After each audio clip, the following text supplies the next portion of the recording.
સુરતનો હીરા ઉદ્યોગ ફરી એકવાર મંદીના માહોલમાં સપડાયો છે, જેને લઈને રફ હીરાનો સપ્લાય ઘટ્યો હોવાથી બૂમ પણ પડી છે. રફ હીરાની સપ્લાય 100 મિલિયન કેરેટ થઈ છે, જેથી રફ ડાયમંડનો સપ્લાય છેલ્લા 44 વર્ષમાં સૌથી ઓછો હાલ નોંધાયો છે. યુદ્ધ બાદ રશિયન હીરા પરનો પ્રતિબંધ નડ્યો હોવાનું પણ સામે આવી રહ્યું છે. હીરા ઉદ્યોગ પર ગંભીર અસર પડવાને કારણે હીરા વેપારીઓ ભારે ચિંતામાં મુકાયા છે.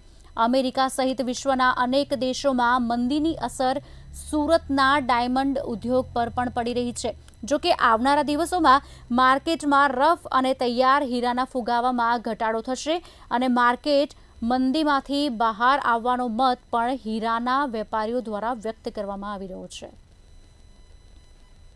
હીરા ઉદ્યોગ ફરી એકવાર મંદીના માહોલમાં સપડાયું છે. 44 વર્ષ બાદ હીરા ઉદ્યોગ ફરી એકવાર તળિયે ગયું છે. જે રફ હીરાની સપ્લાય છે એમાં લગભગ ઘટાડો થયો છે. ત્યારે હાલ દિનેશ નાવડિયા આપણી સાથે છે, ત્યારે આપણે એમની જોડે જ વાત કરીને જાણીએ એમનું શું કહેવું છે. દિનેશભાઈ, જે રીતના 44 વર્ષ બાદ હવે ફરી એકવાર હીરા ઉદ્યોગ તળિયે ચોંટી ગયું છે, રફ ડાયમંડની કેવી રીતની પરિસ્થિતિ છે, કઈ રીતનો આખો માહોલ છે?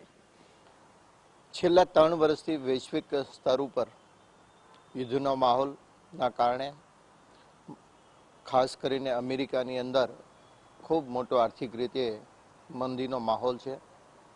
ડાયમંડ ઇન્ડસ્ટ્રીની અંદર કટ એન્ડ ડાયમંડ થતાં પોલિશનું 70 થી 75% કન્ઝપ્શન લાસ્ટ અમેરિકા કન્ટ્રીની અંદર થતું હોય છે. પરંતુ છેલ્લા 3 વર્ષથી એટલે ખાસ કરીને કોવિડ-19ની પરિસ્થિતિ પછી જે પ્રમાણે ચાઇના અને અમેરિકાની અંદર ફુગાવાનો દર આવી ગયો છે, એની ડાયરેક્ટ ઇમ્ફેક્ટ સુરતની કટ એન્ડ ડાયમંડ ઇન્ડસ્ટ્રી ઉપર પડી છે. ફક્ત ઇન્ડસ્ટ્રી ઉપર નહીં પણ માઇનરો ઉપર પણ આની અસર અત્યારે જોવા મળી રહી છે. 1982ની કમ્પેરિઝનની અંદર ડીટીસી સૌથી મોટી રફ સપ્લાય કરતી કંપની છે. આજે એમનું પણ પ્રોડક્શન 100 મિલિયન કેરેટનું જ આ વર્ષે થવા પામ્યું છે, કે જે 1982ની અંદર હતું. એ જ પ્રમાણે બીજી કોઈ સપ્લાયર જો મોટી ચેન હોય તે અલ્ટ્રોઝા કંપની છે. અલ્ટ્રોઝા કંપનીના પ્રોડક્શનની અંદર પણ 10 થી 15% માઇનિંગની અંદર ઘટાડો થયો છે, કારણ કે વૈશ્વિક સ્તર ઉપર એને ઉપર લાદવામાં આવેલા બેનના કારણે. આ બધા જ પરિબળોના કારણે અત્યારની જે હાલની પરિસ્થિતિ છે કે જે રફ સપ્લાય કરતી કંપનીઓએ પોતાનું પ્રોડક્શન ઘટાડ્યું છે, કારણ કે એની સામે એની ડિમાન્ડ નથી રફ ડાયમંડની. રફ ડિમાન્ડની ડિમાન્ડ નહીં હોવાનું કારણ આ વૈશ્વિક પરિબળોના કારણે. આ બધા જ પરિબળો અત્યારે ડાયમંડ ઇન્ડસ્ટ્રીને, માઇનરોને બધી રીતે કંઈક ને કંઈક રીતે ઇફેક્ટ કરી રહ્યા છે.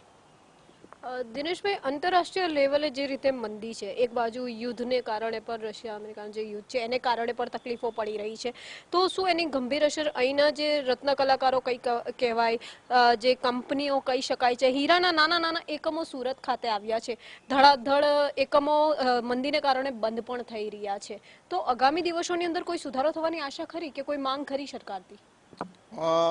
ખાસ કરીને ટ્રમ્પ ઇલેક્શન જીત્યા પછી એક અપેક્ષાઓ બંધાણી છે ડાયમંડ ઇન્ડસ્ટ્રીની અંદર કે અમેરિકાના ઇકોનોમિક પરિસ્થિતિની અંદર કંઈક બદલાવ આવશે.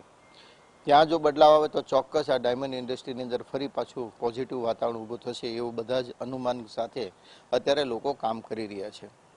ડિમાન્ડ જ નહીં હોવાના કારણે છતાં પણ છેલ્લા 3 વર્ષથી સતત મેન્યુફેક્ચરરો પોતે વર્કરોને કામ મળી રહે એની માટે કામ કરી રહ્યા છે, લોસ કરીને પણ. પરંતુ વધારે લોસ અથવા ડાયમંડ સપ્લાય જ્યાં ન જ હોય એ સપ્લાયના કારણે પ્રોડક્શન તો તમારે કટ ઓફ તો કરવું જ પડે. પરંતુ થોડો પોઝિટિવ બાબત એ પણ છે કે સીવીડી ડાયમંડ અને એસટીએચપી ડાયમંડના કારણે રત્ન કલાકારોને થોડું કામ મળી રહે છે.